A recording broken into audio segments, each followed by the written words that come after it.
सच्ची घटना। होशियारपुर का भूतिया बंगला। पंजाब के एक छोटे से गांव में एक पुराना बंगला था। उस बंगले का मालिक सुमित था। सुमित के पिता का कुछ वर्षों पहले निधन हो गया था, लेकिन उसने उनकी अंतिम क्रिया और श्राद्ध नहीं किया। इसी कारण उनके पिता की आत्मा को शांति नहीं मिल सकी और वह उसी बंगले में भटकने लगी। धीरे धीरे यह आत्मा गांव वालों को परेशान करने लगी। इस सब से परेशान होकर सुमित और उसकी पत्नी गांव छोड़कर दूसरे शहर में रहने चले गए। बंगले को उन्होंने किराए पर देना शुरू कर दिया। ये एक सच्ची कहानी बताने जा रहा हूँ मैं आप लोगों को। ये कहानी शायद उतनी डरावनी ना लगे, पर जब ये सब मेरे दोस्त रवि के साथ हुआ था तो वो बहुत भयानक और डरावना था, क्योंकि ये सब उसके साथ पहली बार हुआ था। ये घटना मेरे दोस्त के साथ 2 साल पहले घटा था। मेरा दोस्त रवि की नौकरी पंजाब में लगी थी, लेकिन वहाँ रहने के लिए उसे कोई अच्छा और सस्ता घर नहीं मिल रहा था। इंटरनेट पर तलाश करने पर उसे वही बंगला किराए पर मिला। बंगले का मालिक सुमित था। फोन पर बातचीत के बाद सुमित ने रवि को अगली ही सुबह वहां पहुंचने के लिए कहा। रवि जब पते पर पहुंचा तो वह जगह होशियारपुर के क्षेत्र में थी। आसपास बहुत से मंदिर थे। बंगला बड़ा था और 2 मंजिला था। नीचे के हिस्से में करीब 55 साल की एक बुजुर्ग महिला रहती थी और ऊपर का हिस्सा रवि को दिया गया। जब सुमित रवि को ऊपर के कमरे तक ले जा रहा था, तभी नीचे वाली महिला ने रवि को अजीब नजरों से घूर कर देखा। रवि को यह थोड़ा अटपटा तो लगा, लेकिन उसने ध्यान नहीं दिया और अपने कमरे में चला गया। कमरे में कदम रखते ही खिड़कियां जोर जोर से खड़खड़ाने लगी और तेज हवा का झोंका आया। यह वही कमरा था जिसमें सुमित के पिता की आत्मा थी। सुमित ने रवि को चाबी दी और बिना कुछ बताए चला गया। पहले दिन सब सामान्य रहा, लेकिन रात होते ही घर में अजीब अजीब आवाजें आने लगी।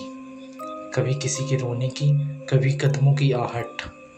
रवि ने इसे वहम समझकर नजरअंदाज कर दिया, लेकिन खाना बनाते समय अचानक किसी ने उसके बाल पकड़ के जोर से खींचा। रवि ने चीखकर पूछा, कौन है? लेकिन जवाब में सिर्फ सन्नाटा था। रात को सोते समय उसे किसी के रोने की आवाज सुनाई दी और एक स्वर गूंजा, यहाँ से चले जाओ। रवि डर गया, लेकिन फिर भी अगली सुबह उसने भगवान की मूर्ति रखी और रोज उनकी पूजा करने लगा। रोज की तरह जब रवि बाहर निकला तो नीचे रहने वाली बुजुर्ग महिला फिर उसे घूर रही थी।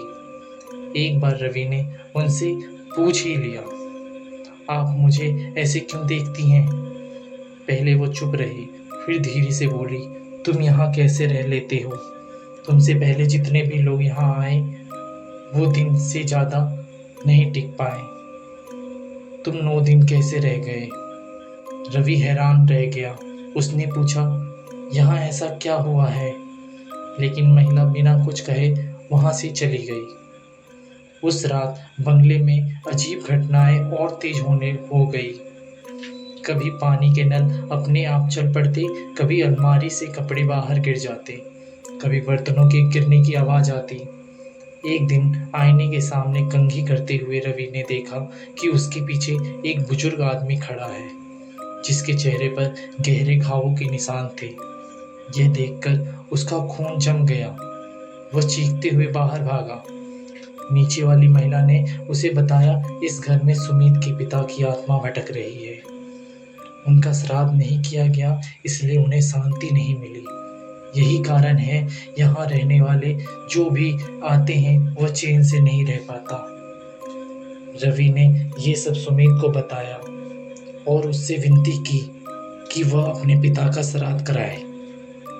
शुरुआत में सुमित ने इनकार किया, लेकिन धीरे धीरे जब घटनाएं और बढ़ी और वह खुद भी परेशान हुआ तो अंत में उसने पंडितों की मदद से विधि पूर्वक श्राद्ध कराया।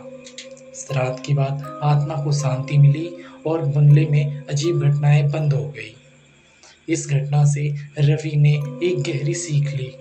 अपने पूर्वजों का सम्मान करना और उनके लिए विधि विधान से श्राद्ध करना बेहद आवश्यक है।